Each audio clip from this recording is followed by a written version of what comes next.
Et si je vous disais que la moitié des fruits et légumes que vous mangez en Suisse étaient magiques? Vous me croyez? Non. Pourtant si, assez peu connue du public, l'agriculture biodynamique est la méthode de culture utilisée par le label Déméter, omniprésent dans nos commerces. Migros, Coop, Denner, Manor, vous avez sûrement déjà mangé des fruits et légumes Déméter, ou alors vous en avez certainement chez vous sans même le savoir. Mais du coup, c'est quoi la biodynamie? L'agriculture biodynamique, également appelée biodynamie, est un système de production agricole basé sur un dogme pseudo-scientifique posé par l'occultiste autrichien Rudolf Steiner en 1924. Elle se base sur de l'ésotérisme et les agriculteurs qui la pratiquent doivent suivre le calendrier lunaire ainsi que pratiquer certains rituels. La 500, une des recettes emblématiques de la biodynamie, consiste à mettre de la bouse de vache dans des cornes et à les enterrer dans le sol pendant 6 mois. Cela va stimuler la croissance des racines et augmenter la production d'humus. Le but étant apparemment d'améliorer la structure et la vie du sol pour finalement utiliser la bouse en engrais sur les cultures. On reviendra plus en détail sur Déméter, mais pour bien comprendre notre histoire, il faut d'abord comprendre qui est Rudolf Steiner.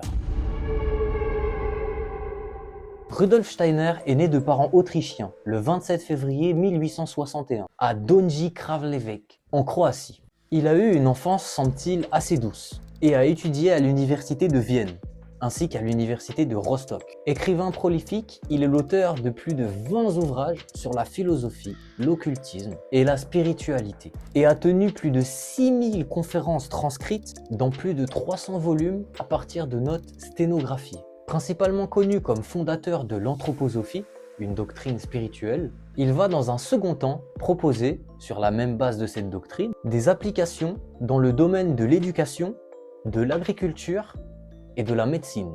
Mais vous verrez, ça aura son importance. Il va créer la Société anthroposophique universelle à Dornach, en Suisse, près de Bâle. C'est de là que sera dirigé le mouvement et d'ailleurs, l'institution est toujours en fonction actuellement. Steiner est décédé le 30 mars 1925 dans cette même ville, après 15 années à s'être consacré uniquement à cette institution ainsi qu'au mouvement anthroposophique. Si on met la science comme unique point de repère pour critiquer l'ésotérisme et l'occultisme, une grande partie des théories de Steiner semblent alors datées et même dépassées. Ainsi, pour Steiner, Mars serait une planète liquide, la Terre un crâne géant, la Lune un amas de cornes vitrifiées, ou encore les îles et les continents seraient maintenus en place par la force des étoiles. Bref, en clair, on aurait pu s'arrêter là. Quelqu'un invente un mouvement pseudo-New Age, les scientifiques prouvent que c'est que des théories, et l'histoire s'arrête là.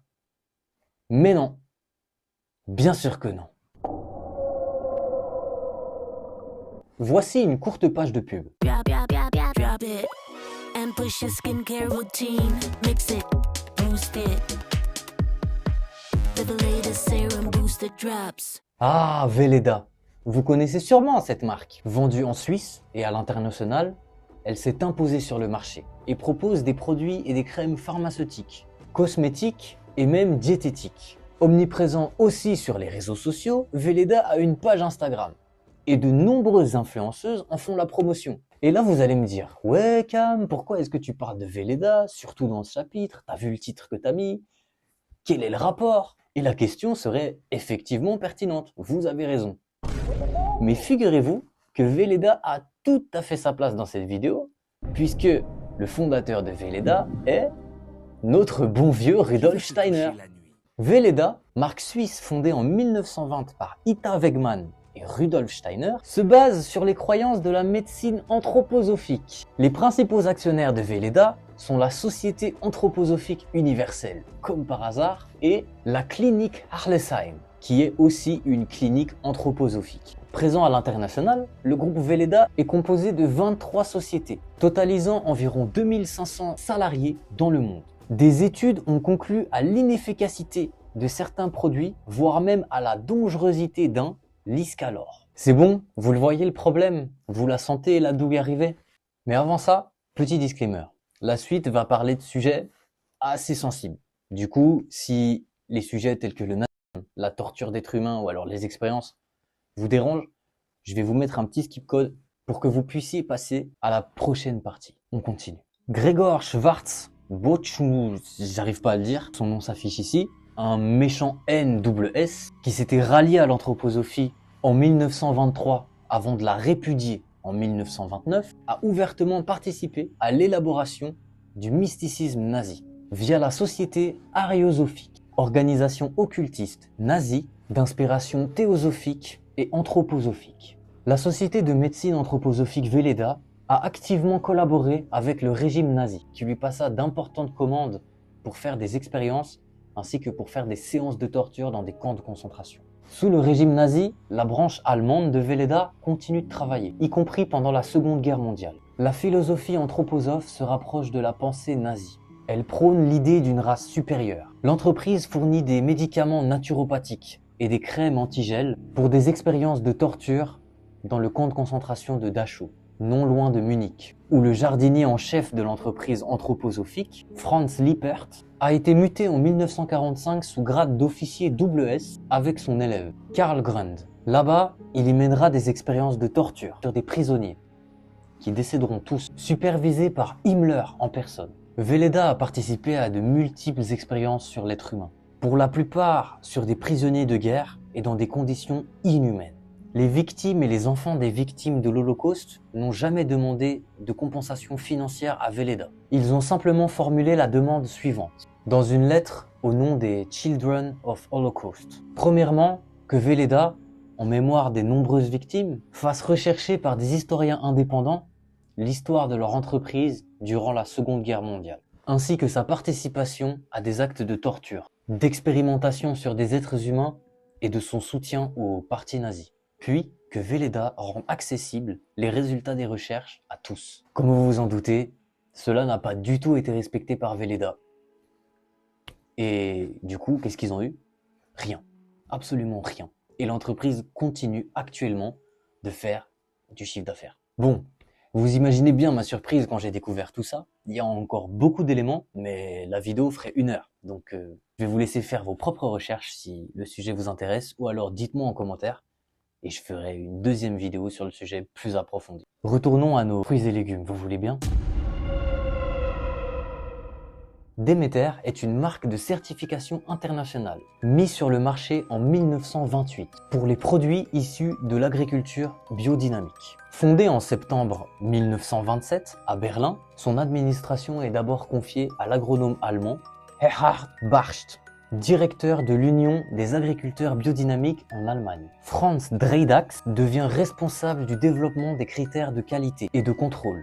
C'est à Gunther Waschmuth, directeur général de la Société anthroposophique universelle, que l'on doit le choix du nom de la déesse de la fécondité et mère de la terre dans la mythologie grecque pour la marque introduite sur le marché en 1928. Interdite puis dissoute en 1941 à l'arrestation de son dirigeant principal, Erhard Bartsch, Franz Dredax reprend la marque en son propre nom, pour ne pas qu'elle soit perdue. Toutefois, la pratique de la méthode biodynamique en agriculture n'aura jamais été interdite. En 1946, le Cercle de recherche pour l'agriculture biodynamique est créé et devient le nouveau propriétaire de la marque Demeter. À sa création en 1954, la Demeter Bonds dépose la marque auprès de l'Organisation mondiale de la propriété intellectuelle à Genève et assure sa protection au niveau mondial. Jusqu'en 1997, c'est elle qui a attribué aux pays qui en faisaient la demande le droit d'utiliser la marque, date à laquelle Demeter International est créée. Le 8 février 2020, Demeter International et l'International Biodynamic Association fusionnent pour fonder la Fédération biodynamique Demeter International, qui reprend les droits sur le label. En France, l'agriculture biodynamique est fondatrice de l'agriculture biologique. Elle reste jusqu'à la fin des années 1950 la seule méthode de production biologique. J'espère que je vous ai pas perdu sur cette partie, parce qu'on va passer au moment que vous attendez tous, les rituels. Je vous ai parlé en début de vidéo du rituel 500, avec les cornes et la bouse. Mais il y en a d'autres. Alors voici une liste des 8 rituels en biodynamie. La 501, la préparation de silice de corne. Complémentaire à la corne de bouse, elle fonctionne par le même procédé.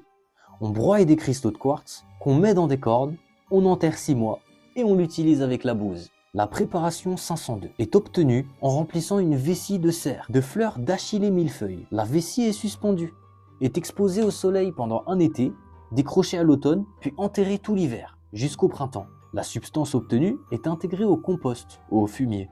La préparation 503 est obtenue en remplissant de l'intestin de bovin de fleurs matricaires camomille. Les saucisses obtenues sont enterrées tout l'hiver jusqu'au printemps. La préparation 504 est obtenue en enterrant une année entière des orties dioïques. En rapport avec l'azote et le fer, elle renforcerait l'influence des deux premières préparations en donnant au compost et au sol une sensibilité et favoriserait une bonne humification.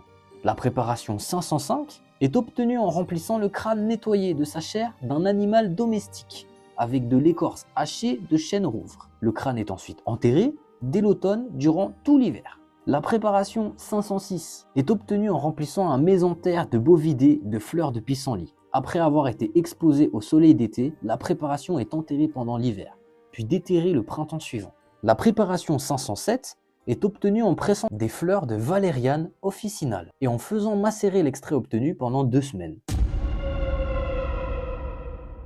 Revenons un instant sur ces préparations biodynamiques. Si l'on peut s'interroger sur leur efficacité, ce qui est certain, c'est qu'elles suscitent un mélange d'étonnement et de scepticisme.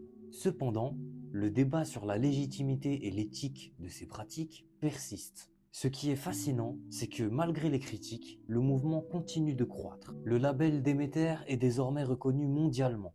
Et les produits issus de l'agriculture biodynamique sont de plus en plus prisés par les consommateurs en quête d'authenticité. Cela soulève des questions sur notre rapport à la consommation. Sommes-nous prêts à sacrifier notre besoin de preuves scientifiques au profit d'une approche plus spirituelle et intuitive de la culture? Peut-être que, derrière ces rituels et croyances, se cache une quête plus profonde de sens dans un monde qui se veut de plus en plus technologique.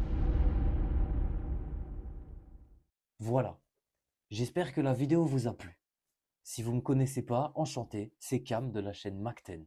Ici, tu vas retrouver un maximum de contenu sur le paranormal. Des enquêtes telles que la vidéo que tu es en train de regarder, des réactions à des vidéos paranormales, des anecdotes et même des vraies enquêtes paranormales sans trucage. J'y travaille. Bref, si t'aimes le paranormal, abonne-toi. Merci à tous, c'était Cam. Bonne soirée et bonne nuit.